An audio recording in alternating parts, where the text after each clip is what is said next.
Assalamu alaikum. I am Bakhtavar and I am taking your English for grade 4. Today we are going to talk about a poem that is a storyteller. We are going to read page number 30, the storyteller. First of all, we have some words to know. The first word is awe, that means mixed feelings of respect and fear. Then cuddled, hugged in the arms. Fables, short stories. Phantoms, ghosts. Your time long past. Okay, now we are going to read the context. The first stanza is starting with what stories he told the children at the end of the day. When tired of play, all bathed and well fed, they cuddled in bed. What stories he told then. अब ही जो है वो एक elderly figure की बात हो रही है. That is probably as we can see he is a grand parent. वो कहता है जी, राइटर इसमें कहता है कि बच्चे जब खेल से थक जाते हैं, नहा धो लेते हैं, खा पी लेते हैं, फिर वो अपने बिस्तर में जाते हैं, सोने की तैयारी करते हैं और वहाँ पे उनके जो ग्रैंड पेरेंट्स हैं, जो एल्डर्स हैं, उनमें से कोई एक उनको स्टोरी सुनाता है. वो कौन सी स्टोरीज़ हैं जिनको सुनने के लिए बच्चे बहुत क्यूरियस होते हैं. What stories he told to the children, their eyes open wide. ऐसी कौन सी स्टोरी है जो इतनी दिलचस्पी से सुनते हैं कि एक्साइटमेंट उनकी आंखों से नज़र आ रही होती है. With him by their side they listen in awe. Awe का क्या मतलब बताया था मैंने आपको? Mixed feeling of respect and fear. The fables of yore, what stories he told then. वो कहते हैं कि the fables of yore, yore मतलब पुराने वक्तों की कहानियाँ, फेबल्स शॉर्ट स्टोरीज़. अब वो जो एल्डर ग्रैंड पेरेंट हैं, that's the one Elder figure in the story, जो कहानियाँ सुना रहे हैं, वो क्या इस तरह की कहानी सुना रहे हैं कि वो पुराने वक्तों की ऐसी जिनमें फैंटम्स हैं, जिनमें घोस्ट्स हैं, जो बच्चों को बहुत इंटरेस्टिंग लगती हैं. What stories he told the children of shadows that crept, वो साए जो घूमते थे. वाइल दे साउंडली स्लेप्ट, जब बच्चे आराम से सो रहे होते थे. एंड फैंटम्स दैट प्लेड, और वो घोस्ट, वो जिन जो खेलते थे. If first they did not prayed, अगर वो दुआ मांग के नहीं सोते थे. What stories he told then, ऐसी कौन सी स्टोरीज़ हैं जो उसने फिर बताई. What stories he told the children now they feel a chill.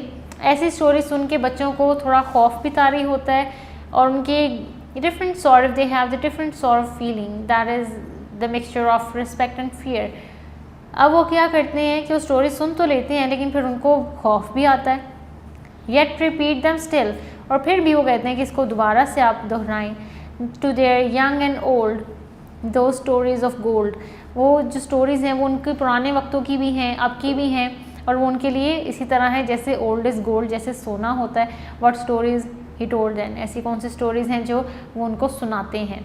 Alright, now we have got some MCQs. The children were dash of play, tired, happy, excited, annoy.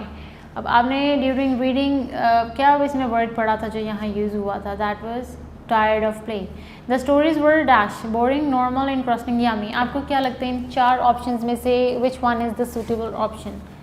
The stories were interesting. अब इसी तरह से आपने बाकी के MCQs भी solve करने हैं. फिर हमारे पास आ जाते हैं on the very next page we have got some questions and answers. When were the stories told to the children? The stories were told to the children at the end of the day.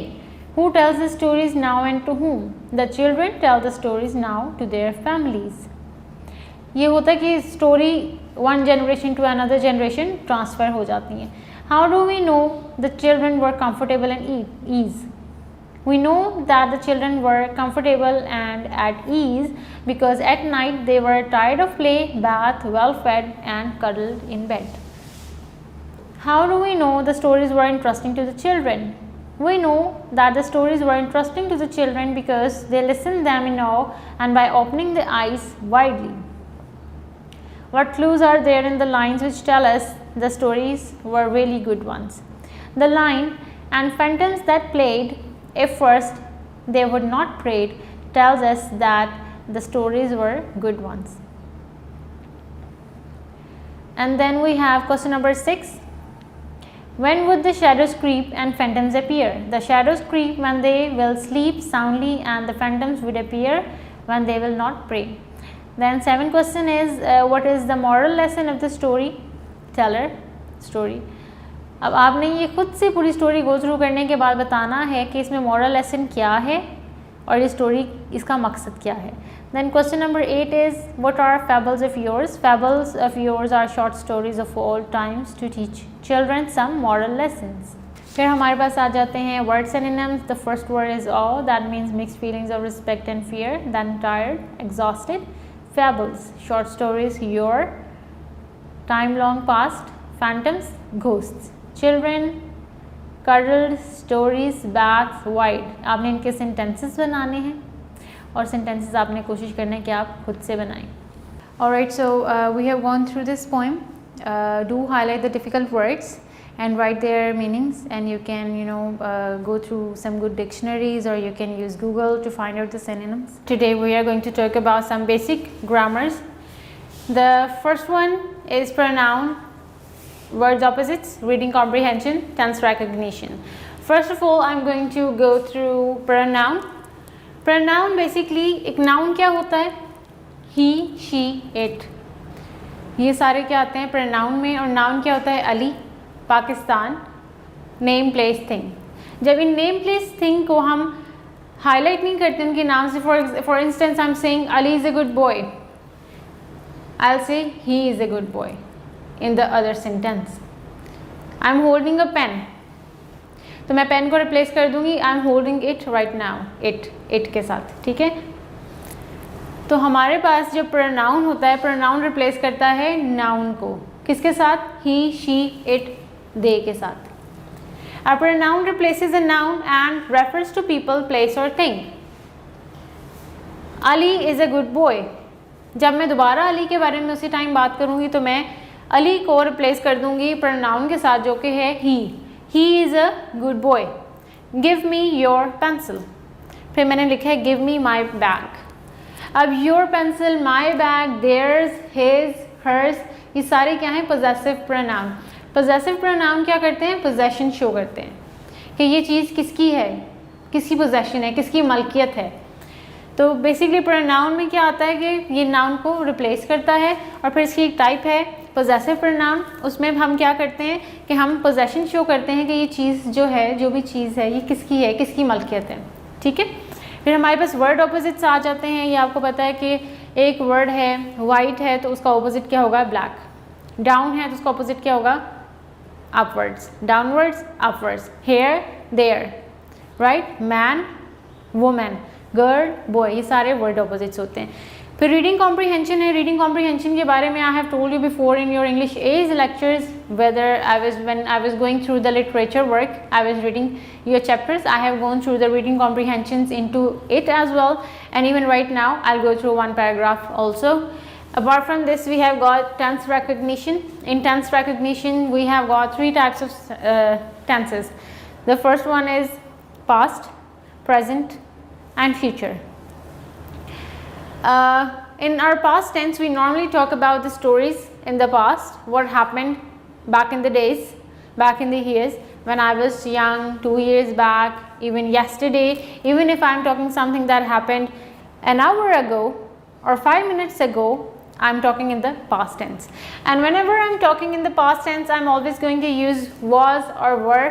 और past tense सबसे ज़्यादा काम आता है whenever you are writing a story और you are writing an essay जिसमें आप अपना कोई पिछला एक्सपीरियंस बता रहे होते हैं.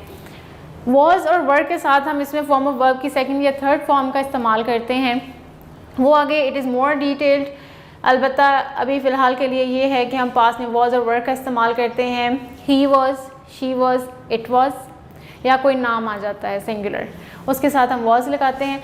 जब दो या दो से ज़्यादा लोगों की बात होती है तो हम were का इस्तेमाल करते हैं. they were, असलम एंड सारा were going to the market, right? फिर आता है present tense. present tense basically indefinites में ज़्यादा डील करता है. इसमें क्या होता है, do और does का ज़्यादा इस्तेमाल किया जाता है. present tense शो करता है आपकी हैबिट, जो आपकी रोज़ाना की हैबिट है, या फिर ये शो करता है आपकी रूटीन को, जो आपकी रोज़ाना की रूटीन है. आई गो टू स्कूल डेली, मैं रोज़ स्कूल जाता हूँ. ठीक है, ये आपकी रूटीन है. The sun shines brightly at 9 AM, ये रोज़ सूरज चमकता है, राइट?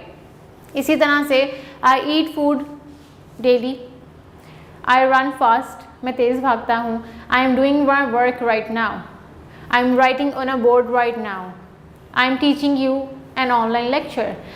ये सारी चीज़ें जो हैं जो currently right now they are taking place, वो सारी क्या है, प्रेजेंट टेंस का हिस्सा। ठीक है, इसमें क्या करते हैं हम, वर्ब के साथ एस का इजाफा कर देते हैं और आर्टिकल का इस्तेमाल हम हर टेंस में अकॉर्डिंगली करते हैं। जैसे यहाँ मैं द सन किया है क्योंकि हेवनली बॉडी है इसलिए मैंने द इसके साथ किया। प्रेजेंट टेंस में आप ing का इस्तेमाल करते हैं वर्ब के साथ और आप क्या करते हैं, एस का इस्तेमाल करते हैं। I am not right now going to the depths because आपकी जो वर्कशीट्स अभी फ़िलहाल आपने पढ़ी हैं, गो थ्रू की हैं, they are all about the basic stuff, इसलिए अभी मैं सिर्फ आपको ये बेसिक्स बता रही हूँ। फिर हमारे पास आ जाता है future. Future tense, future tense वो होता है कि आप क्या करने वाले हैं, क्या होने वाला है, क्या होगा। मैं अगले महीने उम्रे पे जाऊँगा।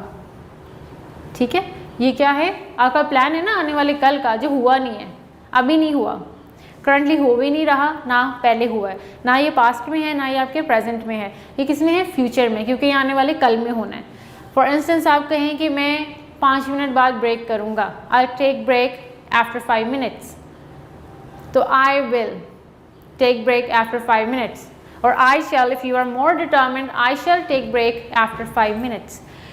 तो ये जब भी आप किसी फ्यूचर की चीज़ की बात करते हैं, anything that is going to take place in the future, चाहे वो 1 मिनट बाद हो, चाहे वो 2 साल बाद हो, आपका कोई फ्यूचर का प्लान है, कुछ भी that is going to take place in the future, वो क्या होगा, फ्यूचर टेंस में फॉल करेगा। और फ्यूचर टेंस में हम क्या करते हैं, विल और शैल का इस्तेमाल करते हैं। अच्छा, अब हम फ्यूचर टेंस में क्या करते हैं, I shall go abroad, she will get position.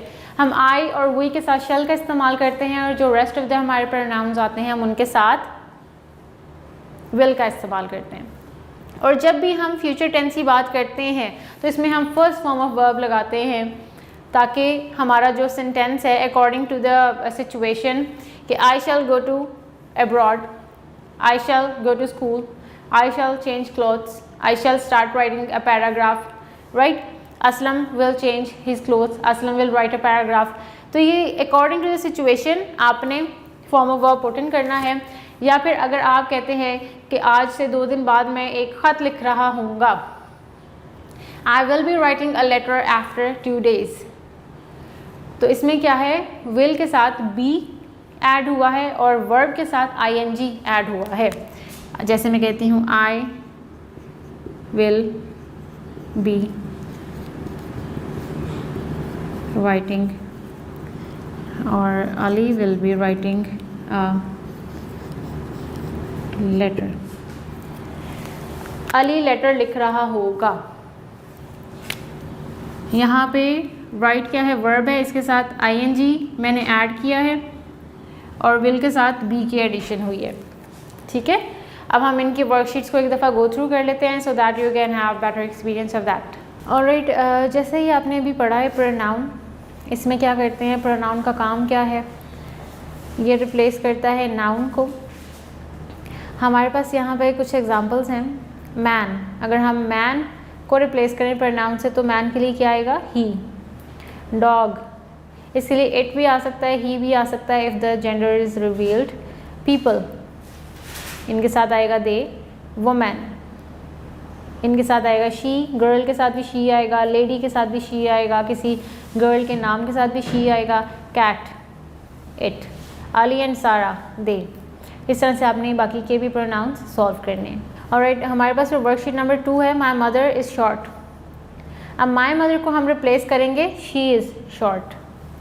Sana is thirsty, Sana को हम, ये नाउन है, इसको हम किस प्रोनाउन के साथ चेंज करेंगे, इसके साथ चेंज करेंगे।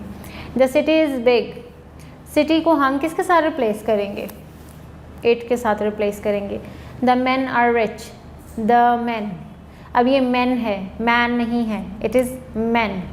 इसका मतलब 2 या 2 से ज़्यादा मर्दों की बात हो रही है, 2 या 2 से ज़्यादा मेल्स की बात हो रही है, तो यहाँ पे दे आएगा। द मैन, अब देखिए यहाँ मैन है, यहाँ मैन है। Man that means a single person and man means people, man who are 2 और मोर देन 2। तो यहाँ पे मैन है तो यहाँ इसको रिप्लेस किया है ही इज़ टायर्ड। ठीक है, इस तरह से आपने बाकी भी सॉल्व करने हैं। फिर हम आ जाते हैं वर्ड ऑपोजिट्स की तरफ। ये आपके वर्ड ऑपोजिट्स हैं। Sky, earth, comfortable, uncomfortable, lazy, active, dishonest, honest, down, up, black, white, dull, bright, sad, happy. इस तरह से आपने ये बाकी भी सॉल्व करने हैं। Word opposites are quite simple. आपने सिर्फ एक वर्ड का ऑपोजिट लिखना है। Combine, scattered, come, go, light, dark, outside, inside. आपने इस तरह से इनको सॉल्व करना है। फिर आ जाते हैं हम टेंस रिकग्निशन की तरफ। इंसर्कल पास्ट, प्रेजेंट और future tense for each sentence. अब इसमें आपने क्या करना है, you have to find out after going through the sentence whether it is a present tense, past tense और future tense. The teacher reads a story every day. अब यहाँ verb के साथ देखें क्या आ रहा है, ऐसा आ रहा है, तो ये कौन सा टेंस हुआ? टीचर रोज़ स्टोरी पढ़ती हैं, it is a present tense. Manny listens to the teacher, Manny teacher को सुनती है, ये भी प्रेजेंट टेंस है क्योंकि यहाँ वर्ब के साथ एस ऐड हो रहा है। एमा फिनिश्ड हर शीट बिफोर मी, एमा ने मेरे से पहले अपनी वर्कशीट या शीट फिनिश कर ली। तो यहाँ फिनिश वर्ब है और इसके साथ ईडी ऐड हो रहा है। तो आप देखें ये क्या हुआ, पास्ट में जब भी हम कोई बात करते हैं तो हम वर्ब के साथ ईडी का या सेकंड या थर्ड फॉर्म ऑफ वर्ब का इस्तेमाल करते हैं। तो ये हुआ past. Look at the blue sky, present tense. Tomorrow will be better, tomorrow से ही देखिए अंदाज़ा हमें हो जाता है कि फ्यूचर की बात हो रही है। फिर विल आ जाता है यहाँ पे, तो विल तो ऑब्वियस है कि फ्यूचर के लिए है, लेकिन टेंस के स्टार्ट में देखिए हमें पता लग गया कि ये फ्यूचर की बात हो रही है। Natalie will eat her dessert after dinner, Natalie जो है वो अपना डिज़र्ट जो मीठा है वो खाने के बाद खाएगी। ये क्या है, विल। विल से हमें क्या शो होता है, विल से हमें पता लगता है ये फ्यूचर टेंस है।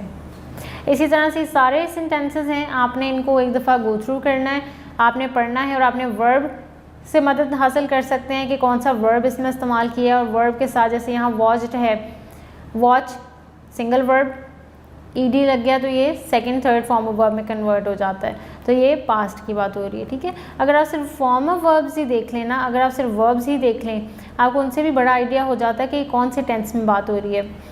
उसके अलावा जैसे टुमारो आ जाता है, टुनाइट आ जाता है, ये they are also going to help you in the process of finding the correct tense. इसी तरह से ये दूसरी वर्कशीट है, इसको भी आपने एक दफ़ा पढ़ना है, उसके बाद आपने इसको भी अनसर्कल करना है। हमारे पास अब है reading comprehension number 1। Reading comprehension मैंने आपके जब लिटरेचर के लेक्चर्स लिए थे, अभी रिसेंटली जो आप गो थ्रू करेंगे या आपने किए हैं, उनमें while reading and while doing question answers, मैंने आपको रीडिंग कॉम्प्रीहेंशन का वहाँ पे भी बताया कि आपको अगर कोई पैराग्राफ वहाँ से दिया जाए बुक के अंदर से, तो आप कैसे क्वेश्चन आंसर्स उसमें से निकालेंगे। ठीक है, अदरवाइज़ हमारी जो रीडिंग कॉम्प्रीहेंशन है यहाँ पे फ़िलहाल ऐसे है कि ये एक पैराग्राफ है, इसको हम पढ़ेंगे और फिर हम इनके आंसर्स ढूंढेंगे। अगर आपको रीडिंग कॉम्प्रीहेंशन में एक दफ़ा पढ़ने से पैराग्राफ नहीं आप अंडरस्टैंड कर पाते, आप उसको 2 बार 3 बार 4 बार भी पढ़ सकते हैं, as soon as you are not comprehending it completely. Frank woke up with spots all over his face, his arms and his back. The spots were red and itchy. Frank showed his mother the rash. It looks like you have chicken pox. Frank, you will have to stay home for several days. Frank's mother called the doctor. The doctor told her about a special lotion that would help the itching. Frank will have to stay home until the rash is gone. अब आप देखिए इसमें कुछ keywords भी हो सकते हैं। Special lotion हो सकता है कीवर्ड, रैश हो सकता है, चिकन पॉक्स हो सकता है। ठीक है, ये कुछ कीवर्ड्स हैं, आप ये रीडिंग करते हुए हाईलाइट भी कर सकते हैं। फर्स्ट क्वेश्चन अब हमारे पास है जी, where did Frank have spots on his body. आपने रीडिंग की है, कहाँ पे उसको स्पॉट्स थे? On his face, his arms and his back. This option is correct. What 2 adjectives describe the spots. कौन से 2 एडजेक्टिव्स हैं जिसमें फ्रैंक के स्पॉट्स डिस्क्राइब किए जा रहे हैं कि वो किस तरह के थे। एडजेक्टिव्स क्या करते हैं, नाउन की क्वालिटी या डिसक्वालिटी को बताते हैं। यहाँ पे है जी, the spots were red and itchy, red थे और इची थे। What did Frank's mother say that Frank had. Frank की मदर ने क्या कहा था कि फ्रैंक को क्या है? अब इसका आंसर आप मुझे बताएंगे इसको गो थ्रू करने के बाद। Franks mother call the dash. Frank की मदर ने किसको कॉल की एमरजेंसी में? शी कॉल द डॉक्टर, और ये भी हमने यहाँ पे पढ़ा है। फिर डॉक्टर ने आगे एडवाइस क्या की? When she call the doctor, तो डॉक्टर ने क्या एडवाइस की? वो ये लाइन है, a special lotion that would help with the itching. What will help Frank with the itching? वो है आपकी यहाँ पे लाइन है, आपको थोड़ा सा कॉम्प्रीहेंशन में ढूंढना पड़ता है, a special lotion that would help the itching. लेकिन अगर आप कॉम्प्रीहेंशन को एक स्टोरी की तरह समझने की कोशिश करते हैं तो आपको क्वेश्चन आंसर्स में काफ़ी आसानी हो जाती है। Okay, so we have gone through the basics of grammar, which we have read pronoun, words opposites, reading comprehension and tense recognition. But all of the things you have them in your worksheets and you require a lot of practice for them as well. Best of luck with that. Your homework, which I have told you, your homework is to do a lot of practice, use pronoun in 5 sentences and use possessive pronoun in 5 sentences. Write all the word opposites that you have in your worksheets. Then make sentences, 2 for the past, 2 for the present and 2 for the future tense, right? And for reading comprehension, you have to go through your literature work, don't keep yourself bound to the grammar worksheets. Go through the literature, read your units and try to answer the questions on your own. This is your reading comprehension homework. Best of luck. Thank you.